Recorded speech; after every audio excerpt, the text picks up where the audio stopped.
What's the meaning of crucible?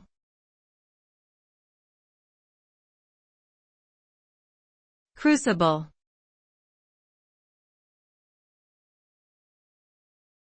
Crucible.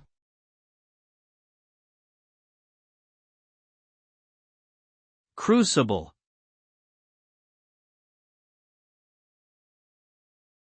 Crucible.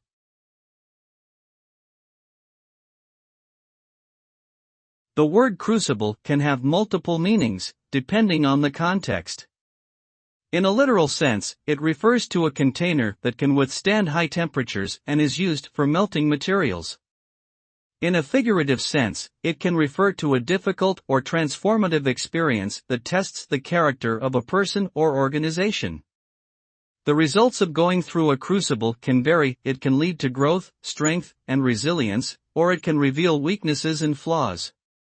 Ultimately, the impact of a crucible depends on how it is navigated and learned from.